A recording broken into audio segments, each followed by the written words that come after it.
Tom Mitchell's weathered hands froze on the foreclosure notice, his coffee mug slipping from numb fingers to shatter on the trailer's linoleum floor.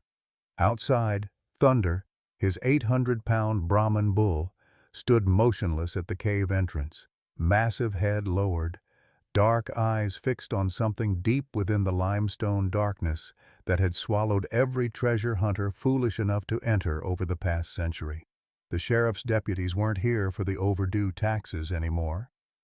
Mrs. Henderson's scream pierced the morning air as she dropped her laundry basket, white sheets scattering like surrender flags across the Texas dirt. The FBI vehicles, 3 black SUVs with government plates, kicked up dust clouds that couldn't hide the tranquilizer guns glinting in the harsh sunlight. Tom's grandfather Ezra had whispered about this moment with his dying breath. "That bull sees what we can't, Tommy. Trust him when they come." "Sir, you have exactly 2 hours to surrender the animal," the lead agent announced, his voice carrying the weight of federal authority across the 40 acres of worthless land Tom was about to lose. What had Thunder found in that God-forsaken cave that could bring the entire United States government to a forgotten corner of rural Texas? Leave a like and share your thoughts in the comments along with the city you're watching from now. Let's continue with the story. 6 weeks earlier, Tom Mitchell had been a different man. Or maybe just a man who still believed in tomorrow. At 52, the former Marine carried himself with the careful dignity of someone who'd lost everything that mattered but refused to let it show. His calloused hands, scarred from 3 tours in Afghanistan, now spent their days fixing fence posts for neighbors who paid in pity disguised as charity. The trailer he called home sat like a rust-stained monument to failure on the edge of his grandfather Ezra's 40 acres of rocky Texas hill country. Land so worthless the county assessor had laughed when Tom inherited it. "Some inheritance," the man had chuckled, stamping the deed transfer. "Cave's been nothing but trouble for 100 years. Your granddaddy was the only fool who thought different." But Ezra Morrison hadn't been a fool, even if the whole town of Cedar Ridge believed otherwise. The old man had spent 60 years mapping every inch of the limestone cave system, filling journal after journal with geological surveys and Civil War research that made perfect sense to no one but himself. When he died 3 months ago at 89, folks said it was a mercy. Poor old Ezra could finally stop chasing Confederate ghosts and buried treasure. Tom's real inheritance hadn't been the worthless land or the dangerous caves. It had been Thunder. The massive Brahman bull stood nearly 6 feet at his shoulders, his hide a magnificent canvas of deep black interrupted by patches of rust red that caught the light like old copper pennies. 4 years old and 800 pounds of gentle giant, Thunder possessed an intelligence that unnerved visitors and endeared him to the few who took time to notice. His dark eyes held depths that seemed almost human, watching Tom with a devotion that bordered on worship. "That bull's got more sense than most people in this town, Mrs." Betty Henderson would say, bringing Tom her famous peach cobbler and unsolicited advice from her kitchen window that overlooked the Morrison property. At 75, the retired librarian was Tom's only real ally in Cedar Ridge, the one person who remembered when Tom was the high school quarterback with a full ride to Texas A&M instead of the broken veteran living in a trailer. Thunder had been Sarah's final gift to Tom, a promise extracted on her deathbed 18 months ago when cancer finally won the war. It had been fighting since their 3rd wedding anniversary. "Promise me you'll never give up on him," she'd whispered, her once vibrant voice reduced to paper rustling in wind. "Some things in this world are worth more than money, Tommy. Promise me." He'd promised, though keeping that promise had cost him everything else. The medical bills from Sarah's 2-year battle had devoured their savings, their home, their future. Now, with $127,000 in debt and exactly $47 to his name, Tom faced the mathematics of survival: sell Thunder to pay the taxes, or lose the land and the bull both. Some promises, he was learning, were harder to keep than others. The foreclosure notice arrived on a Tuesday morning like a death sentence wrapped in legal letterhead. Tom found it taped to his trailer door, the red ink screaming, "Final notice," loud enough to wake the dead. 30 days to pay $8,700 in back taxes or lose everything: the land, the cave, and any hope of keeping Thunder. He read it 3 times before the numbers stopped swimming in front of his eyes, each reading making the impossible math more real. Thunder sensed the change immediately. The bull had always been unnaturally attuned to Tom's emotions, a trait Sarah had marveled at during the few months she'd known him. Now, Thunder pressed close, his massive head nudging Tom's shoulder with the gentleness of a creature who understood suffering.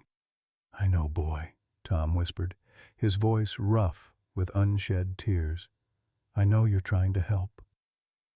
Mrs. Henderson appeared at her fence line within the hour, her silver hair catching the morning light like a halo of concern. "Tommy, honey, there's no shame in asking for help," she called, her voice carrying the weight of decades spent watching young men destroy themselves with pride. "I've taken enough charity, Mrs. Henderson," Tom replied, though the words tasted like ash in his mouth. He'd sworn after Sarah's funeral that he wouldn't be a burden to anyone else, wouldn't be the broken veteran the town whispered about with pity. Some oaths were easier to make than keep. Inside the trailer, surrounded by the detritus of a life coming apart at the seams, Tom began sorting through Ezra's belongings with the desperate hope of finding something, anything, valuable enough to solve his problems. The old man's journals filled 3 cardboard boxes, their pages yellowed with age and covered in his grandfather's cramped handwriting. Most entries seemed like the ramblings of an obsessed mind: geological surveys, Civil War battle maps, endless speculation about the Morrison cache and Confederate gold, and something called the Sacred Trust. "Grandfather's treasure-hunting nonsense," Tom muttered, tossing another journal aside. But Thunder had been watching from the doorway, and as the journal hit the floor, the bull stepped forward with unusual urgency. For 3 years, Tom had never seen Thunder act with such deliberate intent. The massive animal carefully picked up the discarded journal in his mouth, carrying it back to Tom with the solemnity of a sacred ritual. When Tom tried to take it, Thunder held on for a moment, forcing eye contact that felt disturbingly like communication. "What is it, boy?" Tom asked, but Thunder was already moving toward the door, looking back expectantly. Outside, the bull headed straight for the cave entrance with the confidence of someone who knew exactly where they were going. The Callahan cave system had been carved by water over thousands of years, creating a network of limestone chambers that descended deep into the Texas hill country. Local legend claimed it was cursed. Too many treasure hunters had entered over the decades and never returned. But Ezra had mapped every passage, and Tom had explored enough of it as a teenager to know the main routes were safe. Armed with flashlights and rope, Tom followed Thunder into the cool darkness. The bull moved with surprising grace through the narrow passages, his hooves finding purchase on stone worn smooth by underground streams. They descended through chambers Tom remembered from childhood adventures, past formations that looked like frozen waterfalls and cathedral spires. Thunder led him to a section he'd never explored, where modern camping equipment sat hidden in a natural alcove. Fresh boot prints marked the cave floor, and an energy bar wrapper bore last week's date. Someone else had been using these caves recently, someone who knew about Ezra's research. Tom's marine training kicked in immediately. He recognized a surveillance post when he saw one. The equipment was positioned to monitor the main cave entrance, and the footprints showed a pattern of regular visits. Someone had been watching the Morrison property, waiting for something. Thunder's ears suddenly swiveled toward the cave entrance, his massive body tensing with the alertness of a predator who'd caught an unwelcome scent. Above them, the rumble of expensive engines disturbed the morning quiet, multiple vehicles moving fast down the dirt road that led to the Morrison property. "Hide," Tom whispered, pulling Thunder deeper into the cave system as voices echoed from outside. Through the limestone walls, he could hear fragments of conversation that made his blood run cold. "Morrison's grandson is here. We need to accelerate the timeline. The old man's research was more accurate than we thought. Get the equipment. We move tonight." In the darkness of the cave, with Thunder's warm bulk pressed against his side, Tom realized that Ezra's death 3 months ago might not have been the accident everyone believed, and whatever his grandfather had been protecting in these caves, someone else wanted it badly enough to kill for it. The black Range Rover emerged from the dust cloud like a predator materializing from the heat shimmer, its pristine paint job and government plates announcing serious money and serious intent. Tom watched from the cave entrance as a woman stepped out, her movements calculated and precise. Dr. Victoria Sterling looked like she'd stepped off the pages of a corporate magazine, expensively dressed, immaculately groomed, with the kind of cold intelligence in her green eyes that belonged in boardrooms where lives were bought and sold with equal indifference. Thunder's reaction was immediate and visceral. The massive bull positioned himself between Tom and the approaching woman, his head lowered in a stance that spoke of barely contained aggression. 800 pounds of muscle and bone stood ready to charge, and Dr. Sterling was smart enough to stop 20 feet away, her hand moving instinctively toward her designer purse. "Mr. Mitchell," she called, her voice carrying the practiced warmth of someone who sold poison with honey. "I'm Dr. Victoria Sterling, representing Geo Heritage Corporation. I believe we can help each other." "This is private property, Dr. Sterling," Tom replied, his Marine training keeping his voice level despite the adrenaline coursing through his veins. "You're trespassing." Her laugh was polished glass, pretty and sharp enough to cut. "I'm here to offer you $50,000 cash for the immediate sale of this property.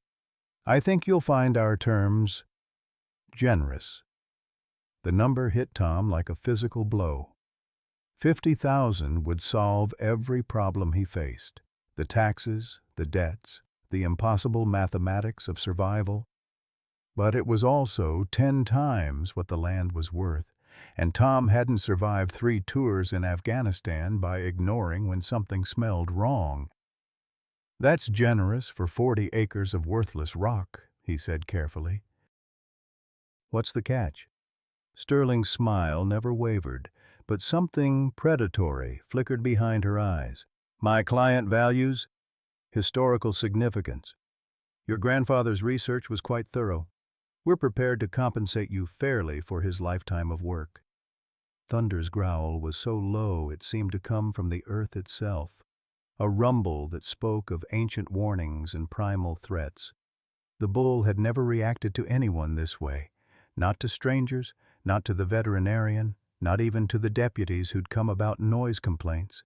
His dark eyes remained fixed on Sterling with an intensity that made the hair on Tom's arm stand up. "Most people aren't afraid of farm animals, Dr. Sterling," Tom observed, watching her maintain distance from Thunder with obvious unease. "I prefer to be cautious around unpredictable elements," she replied, but her composure was cracking. She mentioned details about the cave system that she couldn't possibly know: the depth of the main chamber, the number of passages, the geological composition of the limestone. Information that existed only in Ezra's private journals. "The land's not for sale," Tom said finally, and Sterling's mask slipped completely. "I hope you'll reconsider, Mr. Mitchell," she said, her voice dropping to a register that carried unmistakable menace. "Accidents happen on isolated properties, especially when people insist on keeping dangerous animals." An hour after Sterling's departure, Tom found himself in Mrs. Henderson's kitchen, surrounded by the comforting chaos of a life fully lived. Photographs of grandchildren covered every surface, and the smell of fresh coffee mixed with the lingering aroma of apple pie. The 75-year-old retired librarian listened to his account with the sharp attention of someone who'd spent 40 years cataloging the secrets of Cedar Ridge. "That woman's been asking questions about your grandfather for months," Mrs. Henderson said, her voice carrying the weight of institutional memory. "Started coming around right after Ezra began making noise about his research." She pulled out a manila folder thick with newspaper clippings and photocopied documents. "Your grandfather believed there was Confederate payroll hidden in those caves, gold meant to pay soldiers who never got their due. But the official records were lost in a courthouse fire back in 1987. Convenient timing, don't you think?" Tom studied the yellowed clippings, noting the pattern Mrs. Henderson had identified. Geo-Heritage Corporation owned mineral rights across 3 counties, always acquiring them after mysterious discoveries made family properties suddenly valuable. Families sold cheap out of desperation, then watched as geological surveys revealed resources that somehow hadn't existed before. "She's done this before," Tom realized, the pieces clicking into place with sickening clarity. "More than once," Mrs. Henderson confirmed, "but Ezra was different. He never gave up, never stopped digging. That woman tried everything: legal pressure, financial incentives, even had the nerve to suggest he was too old to live alone out there." She reached into her apron pocket and pulled out a key ring heavy with brass. "These are to Ezra's storage unit in town. He gave them to me the week before he died, told me to give them to you when the time was right. I think that time is now." The storage unit revealed the true scope of Ezra's obsession. Boxes of documents lined the walls: geological surveys, historical research, correspondence with universities and museums. But it was the personal items that stopped Tom cold. Photographs of Thunder as a calf standing beside a younger Sarah in the oncology ward. Receipts showing Ezra had paid for Thunder's veterinary care, his feed, even the specialized training that had made the bull so responsive to human emotion. In a box marked "For Tommy," Tom found a letter in his grandfather's familiar handwriting. "If you're reading this, then Victoria Sterling has finally made her move. That bull of yours isn't just intelligent, son. He's been trained to recognize things we can't see, to find things we can't find. Sarah knew what she was doing when she brought him to you. Trust him when the time comes. The treasure isn't what Sterling thinks it is, but it's worth more than gold to the right people." Thunder was waiting when Tom returned to the property, standing sentinel at the cave entrance as the sun set behind the Texas hills. The bull's dark eyes held depths of intelligence that seemed almost supernatural, and for the first time, Tom wondered what secrets his grandfather had really been protecting in the darkness below. The next 2 weeks transformed Tom's simple existence into something resembling a military operation. Thunder had become his constant companion in ways that went beyond mere animal attachment.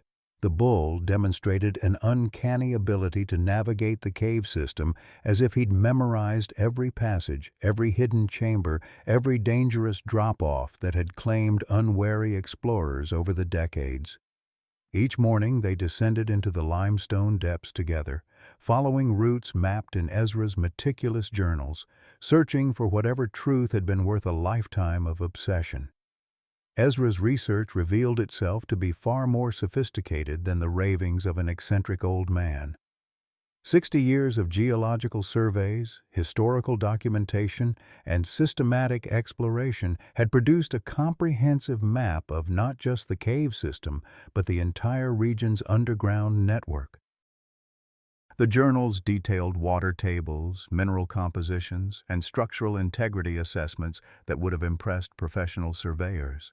Most intriguingly, they referenced a company of Confederate soldiers who had disappeared near the area in 1864, their fate unknown, and their payroll wagon never recovered. Company K, 15th Texas Infantry. Tom read aloud from one of Ezra's journals, his voice echoing in the main chamber while Thunder stood watch near the entrance. Disappeared during Union advance, October 1864. Payroll wagon containing 3 months' wages for 500 men never recovered. Local legends speak of soldiers who chose honor over survival. Thunder's ears swiveled at the sound of vehicles approaching above ground, and Tom quickly extinguished his lantern. Through the cave entrance, he could see Sterling's Range Rover accompanied by a county sheriff's car. The conversation that drifted down to him made his blood run cold. "The bull is becoming a liability," Sterling's voice carried clearly in the still air. "A dangerous animal on residential property violates county ordinances. I'm sure Sheriff Martinez can see the public safety concerns." "Ma'am, that bull's never hurt anybody," the sheriff replied, his tone suggesting reluctance. "Tom Mitchell's a good man, and that animal's been nothing but gentle with folks." "Sheriff, I have documentation of aggressive behavior. The animal charged at me when I attempted to conduct legitimate business with Mr. Mitchell. Surely you can't ignore a clear public safety threat." Tom emerged from the cave to find Sterling flanked by 2 men in expensive outdoor gear who looked more like corporate security than geological surveyors. Sheriff Martinez, a fair man in his 50s who'd known Tom since high school, appeared deeply uncomfortable with the situation. "Tom," the sheriff said, tipping his hat with obvious reluctance, "I've got a complaint here about Thunder." "A lady says he threatened her." "Thunder was protecting his territory from a trespasser," Tom replied evenly. "Last I checked, that's what livestock animals do." Sterling's smile was all teeth and no warmth. "Mr. Mitchell, I'm prepared to increase my offer to $75,000. Surely you can see the wisdom in accepting reasonable compensation and relocating your pet to more appropriate surroundings." The increase in money was as significant as it was suspicious. Tom watched Sterling's companion surveying the cave entrance with the practiced eyes of men evaluating tactical positions. Whatever she wanted from the Morrison property, it was worth far more than $75,000. "The bull stays," Tom said firmly. "So do I." Sterling's mask of civility finally slipped completely. "You're making a mistake, Mr. Mitchell. A very expensive mistake." That evening, Marcus Rodriguez arrived in Cedar Ridge like an answer to prayers Tom hadn't dared voice. Mac had been Tom's closest friend in the Marines, a geology professor at Texas A&M whose expertise in cave systems had saved their unit more than once in the mountains of Afghanistan. When Tom called for help understanding Ezra's geological surveys, Mac had driven 3 hours from College Station without hesitation. Thunder's immediate acceptance of Mac was remarkable. The bull who'd shown hostility toward Sterling offered the newcomer gentle curiosity, allowing Mac to examine him with the careful thoroughness of a scientist studying a fascinating specimen. "Your grandfather wasn't just an amateur treasure hunter," Mac said after spending an hour reviewing Ezra's research. "This is sophisticated geological mapping, Tom, the kind of work that takes decades to complete and professional knowledge to interpret." They descended into the cave system together, Mac's professional equipment adding precision to their exploration. Thunder led them through passages with the confidence of a creature who understood the underground geography better than the men following him. In chambers Tom had explored dozens of times, Mac pointed out features he'd missed, geological formations that indicated specific types of mineral deposits, water flow patterns that suggested hidden chambers, limestone compositions that revealed the cave's ancient history. "Look at this," Mac said, his headlamp illuminating carved symbols on a chamber wall. The markings were crude but deliberate. Confederate battle flags, unit numbers, and dates from 1864. This wasn't just a hiding place, it was a temporary base of operations. They found military artifacts scattered throughout the chamber, uniform buttons green with age, a canteen with 15th TX INF scratched into its surface, and personal items that spoke of soldiers who'd expected to return for them. But it was Thunder who led them to the most significant discovery, pawing at a section of loose stone that revealed a hidden alcove. Inside, wrapped in oilcloth that had protected them for more than a century and a half, were military documents and personal letters. Mac's hands trembled as he carefully unfolded papers that documented the final days of Company K, 15th Texas Infantry. The soldiers hadn't deserted. They'd been trapped by a Union advance, wounded and unable to retreat. The cave had become their hospital, their sanctuary, and ultimately, their tomb. "My God, Tom," Mac whispered, reading by flashlight. These men weren't carrying payroll. They were carrying medical supplies and letters home to families who'd never know what happened to them. The discovery changed everything. This wasn't about Confederate gold or hidden treasure. It was about men who'd died far from home, their final acts recorded in fading ink on paper that had waited 160 years to tell their story. The cave was a tomb, a memorial, a sacred place that demanded respect rather than exploitation. But their revelation was interrupted by the sound of diesel engines and heavy machinery. Through the cave entrance, they could see lights blazing as Sterling's team set up drilling equipment under cover of darkness. The woman had lost patience with negotiation and was moving to brute force. "They're going to destroy everything," Mac said, his voice tight with academic outrage. "A historical site this significant should be protected, studied, preserved." Tom felt the familiar calm that had served him in combat situations, the clarity that came when talking stopped and action began. "Then we stop them." But Sterling had anticipated resistance. Her security team included men with the bearing of former military, professionals who understood tactical positioning and perimeter control. When Tom and Mac emerged from the cave, they found themselves facing superior numbers and firepower. "Doctor." "Sterling," Tom called across the floodlit staging area, "you're destroying a historical site. Those caves contain Civil War artifacts that belong in a museum. What I'm doing, Mr. Mitchell, is conducting a legitimate geological survey on property that will soon belong to Geo Heritage Corporation," Sterling replied, her voice amplified by a megaphone. "Your tax deadline expires in 72 hours. After that, this land reverts to county possession, and we have a development agreement in place." The revelation hit Tom like a physical blow. Sterling hadn't been trying to buy his property. She'd been waiting for him to lose it through tax foreclosure. All her offers, all her pressure, had been designed to distract him from the simple mathematics of his situation. In 3 days, he would lose everything anyway. Thunder sensed the shift in Tom's emotional state and moved closer, his massive bulk providing physical comfort as the full scope of Sterling's manipulation became clear. And the bull's dark eyes reflected the harsh, artificial light, but their expression remained focused and determined, as if he understood that their real battle was just beginning.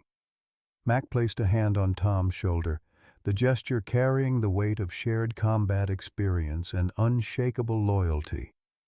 "We've got 72 hours to expose what she's really doing here.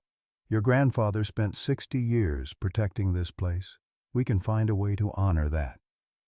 In the distance, Mrs. Henderson's porch light flickered on, and Tom could see the elderly woman silhouetted against her kitchen window. The entire community would wake tomorrow to find their quiet corner of Texas transformed into an industrial site, their neighbor's property under siege by forces they couldn't understand or resist. But Thunder remained calm beside him, and in that massive animal's steady presence, Tom found the strength to make the only choice that honored Sarah's memory, Ezra's sacrifice, and the unknown soldiers who died protecting something more valuable than gold. He would fight for the truth, whatever the cost. Dawn broke over Cedar Ridge with the artificial brightness of industrial floodlights still blazing across the Morrison property. Sheriff Martinez arrived with a convoy that made Tom's heart sink. 2 county vehicles, an animal control truck, and a court officer carrying documents that would change everything. The 72-hour countdown had accelerated overnight, compressed into a final ultimatum that left no room for negotiation or delay. "Tom, I'm sorry about this," Sheriff Martinez called out, his voice carrying genuine regret across the staging area where Sterling's drilling equipment hummed with predatory efficiency. "Got a court order here for immediate seizure of the bull. Judge Hawkins signed it at 6 this morning based on public safety concerns." Thunder stood at the cave entrance like a 4-legged monument to defiance, his massive frame silhouetted against the limestone archway that had sheltered secrets for more than a century. The bull's dark eyes tracked every movement of the approaching officials, but his stance remained calm, almost regal in its dignity. 800 pounds of muscle and bone, refusing to yield ground to forces he couldn't understand but clearly recognized as hostile. "That animal has shown aggressive behavior toward multiple citizens," Dr. Sterling announced from behind the safety of her security team, her voice carrying the authority of someone accustomed to bending legal systems to her will. "County ordinances are clear about livestock that pose public safety threats." The animal control officer, a nervous young man named Davis, who'd probably never handled anything larger than a German shepherd, approached with a tranquilizer gun that shook in his inexperienced hands. Tom could see the mathematical certainty of disaster unfolding, an untrained officer with industrial-grade sedatives facing an animal whose size and intelligence demanded expertise they didn't possess. "You dose him wrong. He dies," Tom said, his voice carrying the flat certainty of someone who'd seen combat medics make similar calculations with human lives. "Thunder weighs 800 pounds, but his metabolism runs different than regular cattle. That bull has a heart condition that makes standard dosages potentially fatal." It was a lie, but a lie built on enough veterinary knowledge to sound credible. "Doctor." Sterling's eyes narrowed with suspicion, but the animal control officer's face went pale with the prospect of accidentally killing a bull in front of news cameras that had somehow materialized with mysterious timing. "Stand down, Davis," Sheriff Martinez ordered, his own military experience recognizing the tactical complications that were rapidly developing. "We need a veterinarian present before we proceed with chemical restraint." But Sterling had prepared for delays and complications. "I've taken the liberty of arranging professional assistance," she announced as another vehicle approached, a livestock transport truck accompanied by a veterinarian whose expensive equipment suggested capabilities far beyond routine animal care. The community of Cedar Ridge had begun to gather along the property line, drawn by the unusual activity and the kind of small-town curiosity that turned private dramas into public spectacles. Mrs. Henderson stood at the front of the growing crowd, her silver hair catching the morning light like a banner of defiant respectability. Behind her, Tom could see faces he'd known since childhood.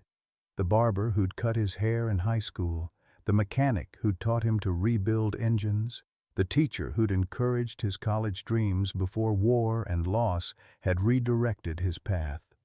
"That bull never hurt nobody," called out Jake Morrison, no relation but a longtime neighbor whose own cattle had grazed alongside Thunder for years. "Tom Mitchell's a good man, and that animal's been nothing but gentle with every person he's ever met." The crowd murmured agreement, but Tom could see the division Sterling's pressure campaign had created.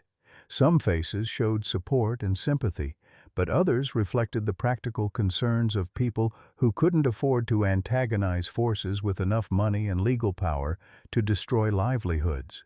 Cedar Ridge was a community that survived by avoiding attention from the outside world, and Sterling represented exactly the kind of external threat that made longtime residents choose cautious neutrality over principled stands. Thunder seemed to sense the emotional complexity of the moment. The massive bull turned slowly, his dark eyes scanning the assembled crowd with an intelligence that seemed almost supernatural. Then, in a gesture that silenced every voice and stopped every heartbeat, Thunder walked deliberately to where Mrs. Henderson stood at the property line and gently lowered his enormous head until it rested against the elderly woman's frail shoulder. The image was devastating in its simple power. 800 pounds of supposed danger offering comfort to a 75-year-old woman who reached up to stroke his massive neck with hands that trembled, not from fear, but from emotion. Camera phones captured the moment from a dozen angles, and Tom could see Sterling's carefully constructed narrative crumbling in real time. "My granddaddy raised cattle all his life," Mrs. Henderson said, her voice carrying clearly in the sudden stillness. "Never saw an animal with this much heart. You want to take him, you'll have to go through me first." Others stepped forward, slowly at first, then with gathering momentum. Jake Morrison moved to stand beside Mrs. Henderson, followed by the barber, the mechanic, and a dozen other longtime residents who'd watched Tom grow up and served alongside him in the community volunteer fire department. Even some who'd remained neutral found themselves drawn into the protective circle forming around Thunder and the cave entrance. Sterling's response was swift and ruthless. "Sheriff, I demand immediate enforcement of the court order. This gathering constitutes interference with a legal proceeding." But Sheriff Martinez was a politician as well as a law enforcement officer, and the optics of the situation had shifted dramatically against Sterling's narrative. The image of community members protecting a gentle bull from corporate aggression was exactly the kind of story that local news outlets loved and state politicians feared. Martinez could see his own re-election chances evaporating if he became the man who'd helped destroy Cedar Ridge's version of David versus Goliath. Dr. Sterling, given the community safety concerns raised by this gathering, I think we need to reassess our approach, Martinez said diplomatically. Perhaps we should postpone enforcement until we can arrange proper crowd control and veterinary supervision. Sterling's mask of professional composure finally cracked completely. "Sheriff, you have a legal obligation to enforce that court order. My client has invested significant resources in this operation based on assurances of official cooperation." "Your client can wait 24 hours for proper safety protocols," Martinez replied, his tone carrying the finality of someone who'd made a political calculation and chosen his side. Mac appeared at Tom's shoulder, having spent the night documenting everything they'd discovered in the cave system. "Tom, I've been making calls to contacts at the University of Texas and the State Historical Commission. If we can prove this site has legitimate archaeological significance, we can get emergency protection status that would override Sterling's development plans." But protection status required official documentation, expert verification, and bureaucratic processes that could take weeks or months to complete. They had hours at most before Sterling found another legal avenue to seize control of the property. Thunder remained calm in the center of the protective circle, his presence somehow anchoring the entire community's resolve. The bull's dark eyes stayed fixed on the cave entrance, as if he understood that whatever lay hidden in those limestone depths was worth protecting regardless of the personal cost. As the morning sun climbed higher over the Texas hills, transforming the industrial staging area into a surreal battleground of machinery and human determination, Tom realized that his grandfather's true legacy wasn't whatever treasure might be hidden in the caves. Ezra Morrison had spent 60 years building a mystery that would ultimately force his community to choose between easy money and harder truths, between individual survival and collective values. The choice was no longer just about saving Thunder or preserving the cave system. It had become about the kind of people Cedar Ridge wanted to be when the world was watching. The veterinarian Dr. Sterling had brought arrived with equipment that belonged in a research facility, not a rural animal control operation. Dr. Marcus Webb stepped out of his specialized transport vehicle wearing the kind of confidence that came from handling dangerous animals for high-stakes clients who demanded results without questions. His tranquilizer gun looked more like a military weapon than a medical device, and the dosages he prepared were calculated with surgical precision that left no room for Thunder's survival. 800 pounds, you said?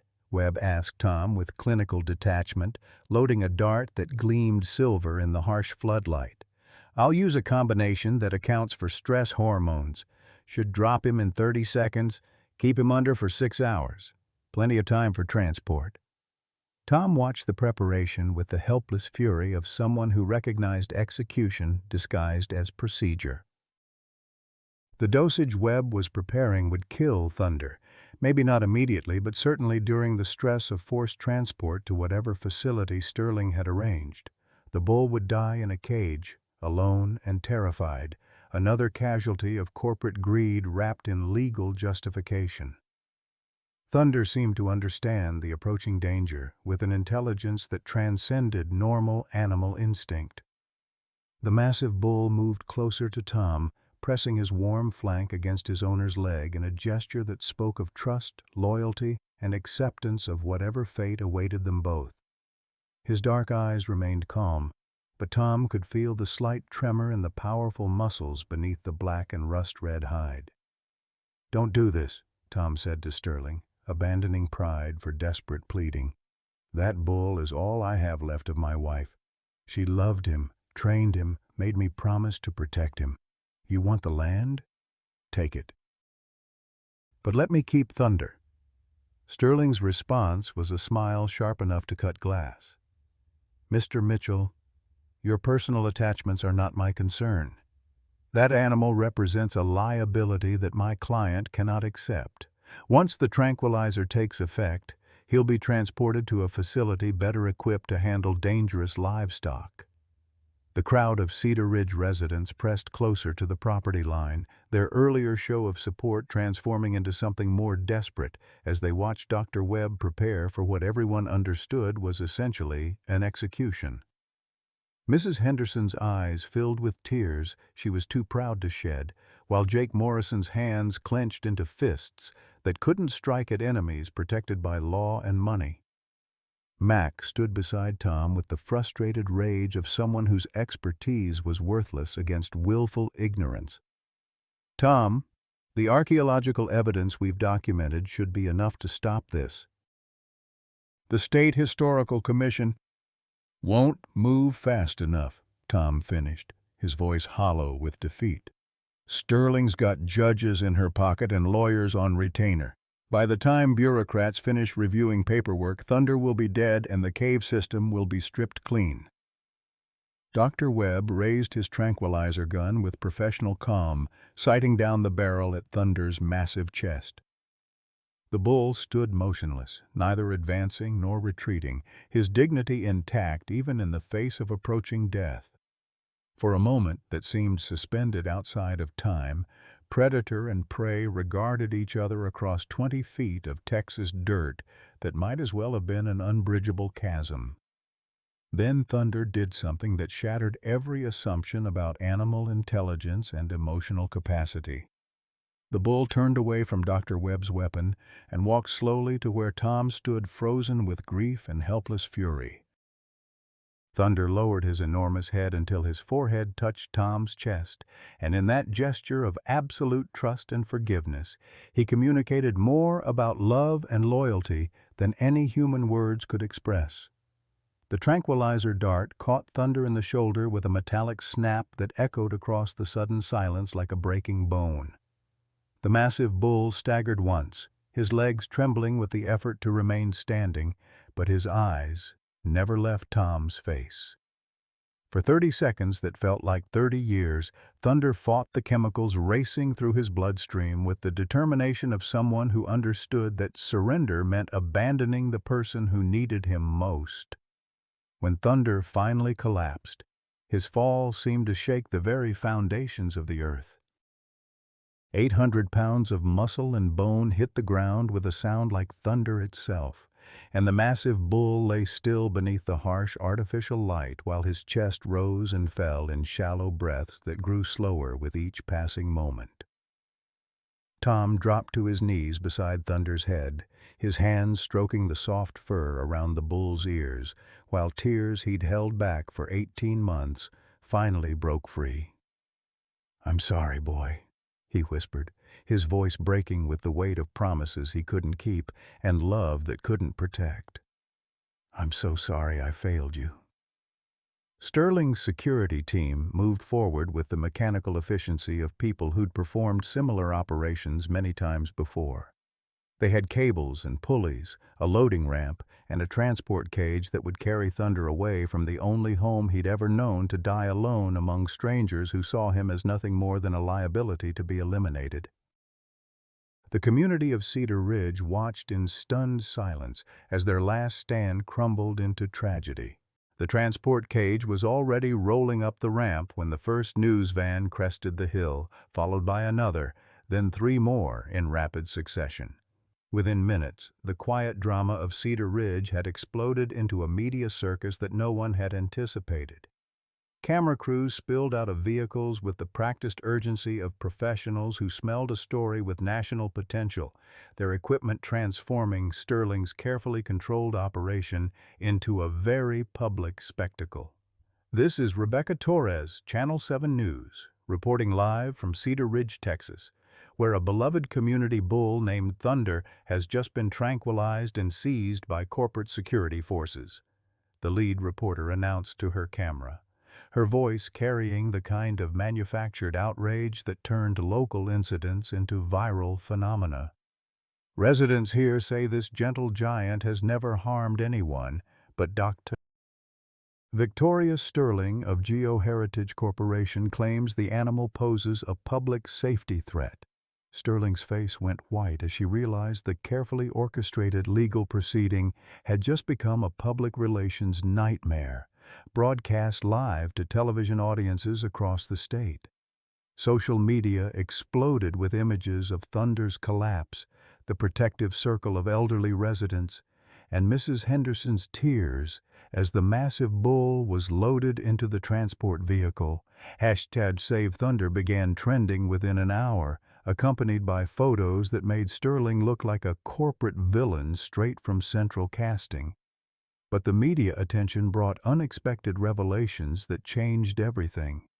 Dr. Webb, the veterinarian Sterling had brought to handle Thunder's sedation, found himself surrounded by reporters asking uncomfortable questions about his credentials and methods. Under pressure from cameras and microphones, details began emerging that painted a very different picture of GeoHeritage Corporation's operations.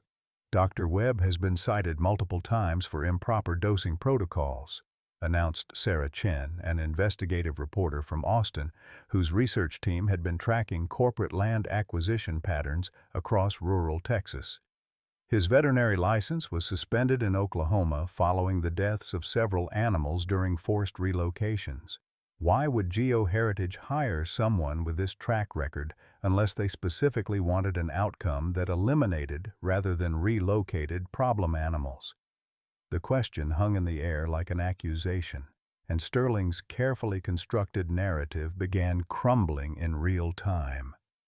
Mac seized the opportunity to present the archaeological evidence they'd discovered, his professor's credentials lending academic weight to claims about Civil War artifacts and historical significance. Camera crews followed him into the cave system, documenting Confederate-era military equipment and personal artifacts that transformed the site from worthless property into a potential historical landmark. In the chaos of media attention and public scrutiny, Mac made a discovery that changed the entire scope of their battle. While reviewing Ezra's journals on camera for the investigative team, he found references to a second location, a hidden chamber that Ezra had deliberately kept secret even in his most detailed documentation. The chamber contained not Confederate gold or military payroll, but something far more damaging to Sterling's corporate interests. "Your grandfather wasn't just a treasure hunter," Mac told Tom as they stood before the news cameras, his voice carrying the authority of academic expertise. "He was documenting a century-long pattern of corporate land theft. These journals contain evidence of how powerful families have been systematically acquiring property through manipulation of tax assessments, legal technicalities, and strategic bankruptcies dating back to Reconstruction." The revelation transformed Thunder's seizure from a local animal control issue into the latest chapter of a generational crime story. Ezra's research had traced GeoHeritage Corporation's ownership structure back through shell companies and family trusts to Confederate families who had hidden their wealth during the war and emerged afterward to systematically acquire property from desperate neighbors. The Morrison land wasn't valuable because of what lay beneath it. It was dangerous because of what Ezra had discovered about the people trying to take it. Sterling found herself trapped in a media spotlight that exposed uncomfortable truths about her corporate backers and their historical methods. Investigative reporters began contacting other families who had lost property to GeoHeritage, uncovering a pattern of legal manipulation and economic pressure that stretched across 3 states and 5 generations. What had begun as a simple property acquisition had become a criminal conspiracy with roots that reached back to the aftermath of the Civil War. But the most devastating revelation came from an unexpected source. Emma Sterling, Dr. Sterling's 10-year-old daughter, had been watching the news coverage from her hospital bed in Dallas, following her mother's activities with the moral clarity that only children possess. When reporters finally tracked down Sterling's family situation, Emma provided the perspective that destroyed her mother's public defense. "Mommy says she needs money to make me better," Emma told the cameras from her hospital room, her pale face framed by the medical equipment that surrounded her bed. "But I don't want to get better if it means hurting good people and their animals. That bull looked sad when they took him away. Mommy always taught me that making other people sad to make yourself happy is wrong." The image of a sick child rejecting her mother's criminal methods to save her life became the story's emotional center. Social media exploded with support for Emma's moral stand, while Sterling faced the impossible choice between saving her daughter and preserving what remained of her integrity.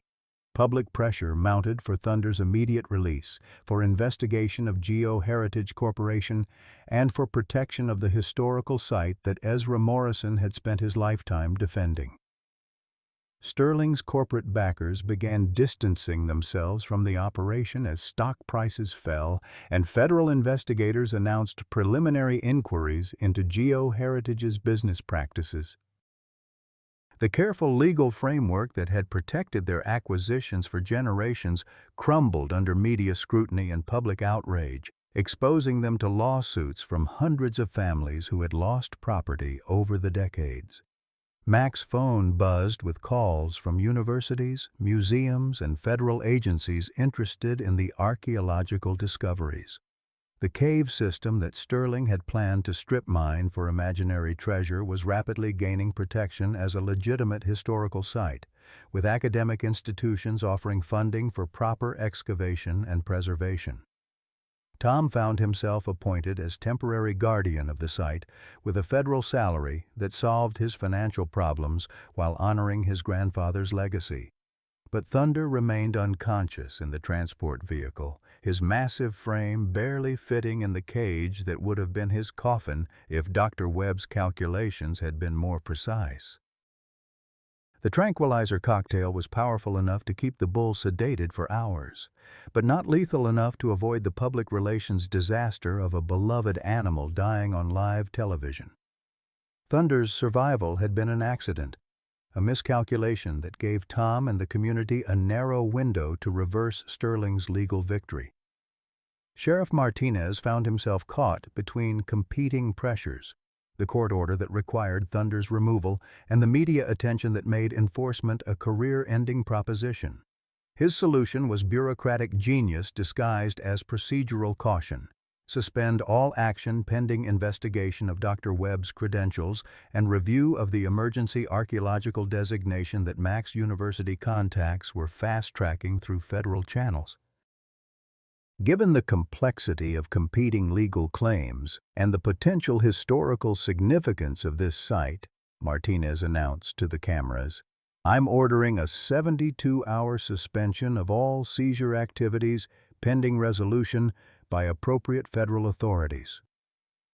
Sterling watched her carefully planned operation dissolve into chaos and defeat, her corporate backing evaporating as quickly as her public support. The woman who had arrived in Cedar Ridge with enough money and legal power to crush a grieving veteran found herself isolated, exposed, and facing criminal charges that could destroy not just her career, but any chance of saving her daughter through legitimate means. As the sun set over the Texas hills, casting long shadows across the media staging area that had replaced Sterling's industrial equipment, Tom knelt beside the transport cage where Thunder lay unconscious but breathing steadily. The massive bull's chest rose and fell with the rhythm of life persisting against impossible odds, and in that simple biological fact, Tom found hope that extended far beyond his own desperate circumstances. The battle for Thunder, for the cave system, and for the truth about Ezra Morrison's discoveries had become something larger than any of them had anticipated, a test of what communities owed to their most vulnerable members, and what price they were willing to pay to protect the bonds that made them more than just collections of individual interests. 6 months later, Thunder stood at the entrance to what was now officially designated the Morrison Historical Preserve, his massive frame silhouetted against limestone walls that bore new plaques describing the Civil War artifacts discovered within. The 800-pound Brahman bull had become something of a local celebrity, his gentle demeanor and remarkable intelligence drawing visitors from across Texas who came to see the animal whose near death had exposed one of the largest corporate land fraud schemes in the state's history. Tom watched from the newly constructed visitor center as Thunder greeted a group of school children with the patience of a natural educator, allowing them to pet his massive neck while their teacher explained how animals could sometimes be the guardians of history. The bull's dark eyes held the same intelligence that had first drawn Sarah's attention during her final hospital stay, but there was something new there now. A dignity that came from surviving trauma and emerging stronger, wiser, more connected to his purpose. The transformation of the Morrison property had been remarkable. Federal funding combined with university research grants had created a world-class archaeological site that preserved both the Civil War artifacts and the natural cave system that had protected them for over a century and a half.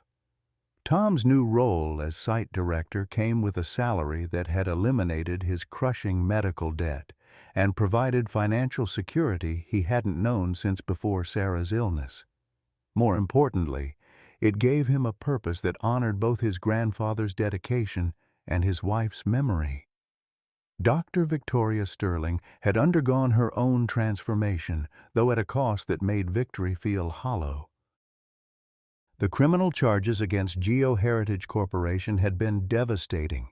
Federal prosecutors had built cases spanning 5 states and 150 years of systematic land theft that resulted in prison sentences for executives and the dissolution of the company entirely. But Sterling herself had received a suspended sentence in exchange for cooperation that helped prosecutors trace the full scope of the conspiracy. Her daughter Emma had made a remarkable recovery, not through the expensive experimental treatments Sterling had committed crimes to afford, but through standard therapies that insurance eventually covered once Sterling stopped fighting the system and started working within it. The 10-year-old girl had become an unlikely moral voice in the story, her simple rejection of ill-gotten gains inspiring a children's book about ethics and courage that would fund her education through college.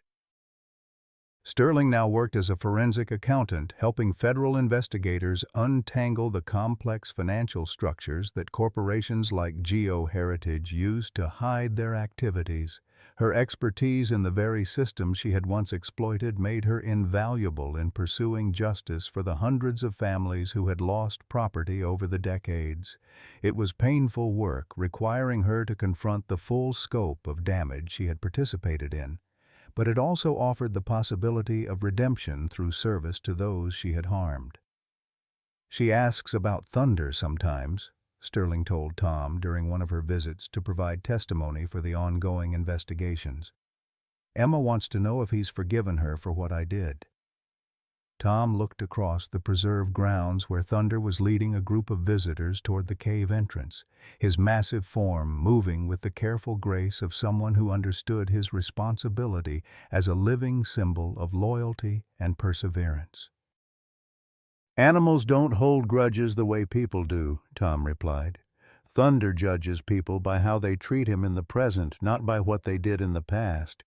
Mrs. Henderson had become the preserve's unofficial historian, her 40 years as Cedar Ridge's librarian making her the perfect guide for visitors interested in the town's transformation from forgotten rural community to destination for those seeking authentic American stories about courage, community, and the power of individual actions to create lasting change.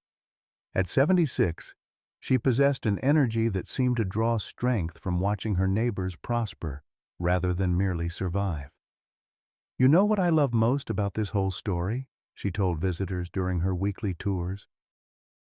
"It's that a grieving man and his loyal bull showed us that the real treasure wasn't gold buried in a cave. It was the community we built when we decided to stand together against people who thought they could buy whatever they wanted." Mack had received tenure at Texas A&M based largely on his research at the Morrison site, but he spent most of his free time in Cedar Ridge, helping to develop educational programs that brought students from across the region to study geology, history, and archaeology in a hands-on environment that made learning feel like adventure. His relationship with the community had evolved beyond academic interest into genuine affection for people who had shown him what courage looked like when everything was at stake. The cave system itself had yielded treasures beyond anything Ezra Morrison could have imagined. Archaeological teams working under Mack's supervision had uncovered not just Confederate artifacts, but evidence of Native American habitation dating back thousands of years, making the site eligible for additional federal protection and research funding. The limestone chambers that had once hidden wounded soldiers now showcased the full sweep of Texas history, from prehistoric peoples through the Civil War to the present day. Thunder's role in the discoveries had been documented in scientific papers that explored the remarkable intelligence of Brahman cattle and their ability to navigate complex environments through senses that humans barely understood. Researchers from animal behavior programs visited regularly to study Thunder's interactions with visitors, his navigation of the cave system, and his apparent ability to sense geological instabilities that human instruments couldn't detect. The bull had become a subject of serious academic study while maintaining his essential nature as a loyal companion to the man who had refused to give up on him. The financial success of the preserve had transformed Cedar Ridge from a struggling rural community into a model of sustainable heritage tourism. Local businesses thrived as visitors came not just to see Thunder and the caves, but to experience authentic Texas hospitality in a town that had preserved its character while embracing positive change. Young people who had left for opportunities in bigger cities began returning to work in the growing tourism industry or to start businesses that served the expanding community. Tom's own healing had been gradual but profound. The crushing weight of medical debt and financial failure had been replaced by meaningful work that connected him to something larger than his personal grief. Thunder's presence provided daily reminders that loyalty and love could survive even the darkest circumstances, while his role as site director gave him opportunities to help other veterans find purpose and community in their own struggles with loss and transition. On the anniversary of Thunder's near death at Sterling's hands, the community of Cedar Ridge organized a celebration that drew visitors from across the state. Thunder stood calmly in the center of the festivities, wearing a ceremonial blanket that proclaimed him guardian of Morrison Preserve, while children and adults alike waited patiently for their turn to meet the bull whose courage had saved not just a historical site, but an entire community's sense of what was possible when people chose to fight for what mattered most.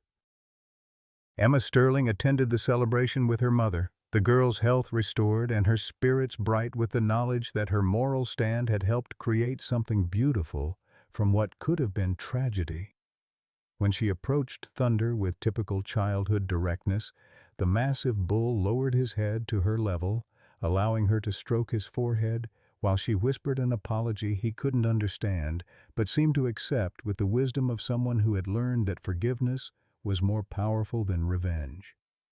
As the sun set over the Texas hills, painting the limestone cliffs in shades of gold and amber that made the entire preserve seem touched by divine light, Tom stood with Thunder at the cave entrance where their story had begun. The bull's dark eyes reflected the sunset with depths that seemed to hold all the secrets of loyalty, perseverance, and the kind of love that survived even when everything else was lost. "You know what I learned from all this, boy?" Tom said, his hand resting on Thunder's massive neck. "Grandpa Ezra always said the land would provide. He just never mentioned it would provide purpose, community, and healing instead of gold." Thunder's gentle rumble seemed to express agreement, contentment, and perhaps even pride in what they had accomplished together. In the distance, visitors were leaving with memories of a place where a man and his bull had proved that sometimes the greatest treasures were the ones you protected rather than the ones you found, and that love and loyalty were the only currencies that truly mattered in the end. Sometimes the greatest inheritance isn't money or property, it's the courage to stand for what's right when everything seems lost. Tom Mitchell thought he'd inherited worthless land and impossible debt. But what he really received was a chance to discover that love, loyalty, and community are the only treasures that truly last. Thunder, that magnificent Brahman bull, didn't just save a historical site, he showed an entire town what it means to protect those who can't protect themselves.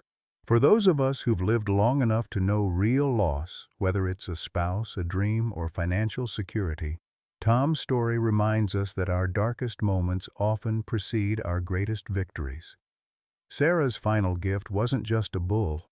It was a lesson that sometimes we must lose everything material to find what's truly valuable. When neighbors like Mrs. Henderson stood with Tom against impossible odds, they proved that communities built on genuine care can overcome any corporate power or legal manipulation. Thunder's gentle strength and unwavering loyalty mirror the resilience we've all had to develop through life's trials. The real question isn't whether we'll face adversity, it's whether we'll choose love over fear when that moment comes. What's the most valuable inheritance someone has left in your life? Something that wasn't money but changed everything. Have you ever had an animal companion who taught you about unconditional loyalty during your darkest hours?